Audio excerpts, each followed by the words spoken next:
நமஸ்காரம் எல்லாருக்கும். Welcome to Kana's what's cooking. நம்ம இப்போ ரெஸ்டாரண்ட்டுக்கு போனாலே ஒன்று இட்லி தோசை இந்த மாதிரி தான் சொல்லுவோம். காலையில் பூரி, அடுத்தது வர்றது பொங்கல் தான். வீட்டில் செஞ்சால் அந்த பொங்கல் அவ்வளோவா டேஸ்ட்டாக வரமாட்டேங்குது, அவ்வளோ நல்லா இல்லை அப்படின்னு நிறைய பேர் கம்ப்ளைண்ட் பண்ணுறாங்க. ஈஸியாக ஒரு சின்ன சின்ன டிப்ஸோட டேஸ்டியான பொங்கல் ரெஸ்டாரண்ட் ஸ்டைல் எப்படி செய்யலான்றதை பார்க்கலாம்.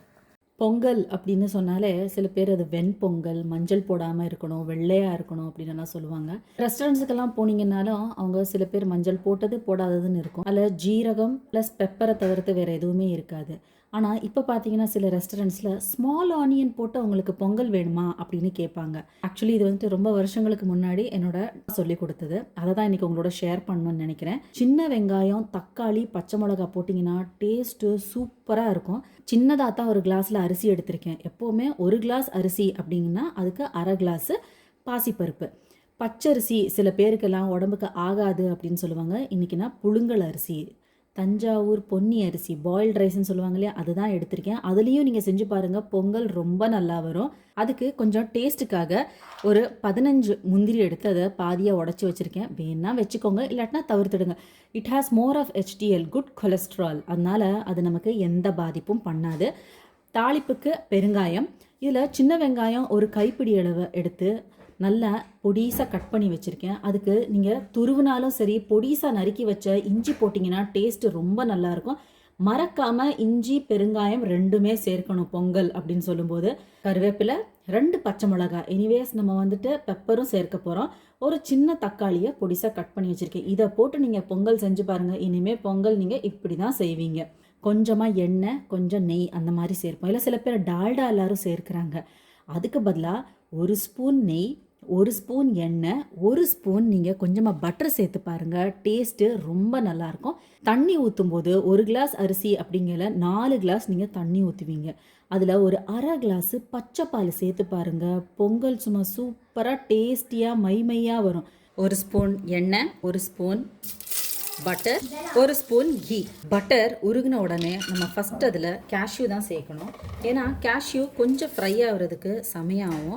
அப்படி இல்லாட்டினா ஃபஸ்ட்டே நீங்கள் பெப்பரும் ஜீராவும் போட்டிங்கன்னா அது கருகி போயிடும். அரை ஸ்பூன் பெப்பர் சேர்த்துக்கோங்க. அரை ஸ்பூன் பெப்பரை பொடிச்சு போடுங்க. ஏன்னா எல்லா பசங்களும் என்ன பண்ணுறாங்கன்னா அந்த மிளகு எல்லாத்தையுமே எடுத்து வச்சிடுறாங்க. அப்போ போட்டு அதில் எந்த பிரயோஜனமும் கிடையாது. ஜீரகம் வெடித்ததும் அதுக்கு கொஞ்சமாக பெருங்காயம் சேர்த்துக்கோங்க. பெருங்காயம் ரொம்ப நல்லா இருக்கும் டேஸ்ட்டு. இப்போ நம்ம பொடிசாக கட் பண்ணி வச்சுருக்கிற சின்ன வெங்காயம், இஞ்சி, கருவேப்பிலை போட்டு தாளிச்சுக்கலாம். வெங்காயம் கொஞ்சம் வதங்கினதும் அதில் தக்காளியும் பச்சை மிளகாயும் சேர்த்துக்கலாம். நம்ம நெய் யூஸ் பண்ணுறோம், அப்போ எதுக்கு வெண்ணெய் அப்படின்னு சொன்னீங்கன்னா அந்த ஃப்ரெஷ்ஷாக உருக்குன நெய் அப்படின்னு சொல்லுவாங்க இல்லையா, அதுக்கு ருச்சி ஜாஸ்தி. 1 கிளாஸ் அரிசி, அரை கிளாஸு பாசிப்பருப்பை நம்ம கழுவி வச்சுருக்கோம். இங்கே அதை இதில் போட்டுக்கிட்டு தேவையான உப்பு சேர்த்துக்கலாம். மஞ்சள் சேருங்க. மஞ்சள் சேர்க்கணும்னு நினைக்கிறவங்க சேருங்க, இல்லாட்டினா நீங்கள் கூட அதை அவாய்ட் பண்ணிக்கலாம். எந்த ஒரு சமையலாக இருந்தாலும் சரி, நீங்கள் உடனே பச்சை தண்ணியை யூஸ் பண்ணிடாதீங்க. கொஞ்சமாக சூடாக தண்ணி ஊற்றினீங்கன்னா அது டேஸ்ட்டு நல்லா இருக்கும். 1 கிளாஸ் அரிசிக்கு 4 கிளாஸ் தண்ணி அப்படின்னு சொன்னேன். நம்ம அதில் ஒரு அரை கிளாஸ் பருப்பும் சேர்த்துருக்கோம். அதுக்கு ஒரு 1 கிளாஸ் தண்ணி அப்படின்ற மாதிரி 5 கிளாஸ் தண்ணி இதில் ஊற்றிருக்கேன். ப்ளஸ் ஒரு அரை கிளாஸ் பால். பச்சரிசிக்கு எப்போவுமே குறைவாக நீங்கள் தண்ணி வச்சா கூட சரியாக வரும். இது புழுங்கல் அரிசி அப்படின்றனால கொஞ்சம் நிறையா தண்ணி வச்சிங்கன்னா அது நல்லா குழவாக வெந்து வரும். பொங்கல் அப்படின்னு சொன்னாலே அது குழஞ்சி வரணும். அதனால ஒரு அரை கிளாஸ் நீங்கள் தண்ணி நிறைய ஆயிட்டாலும் நீங்கள் கவலைப்படாதீங்க.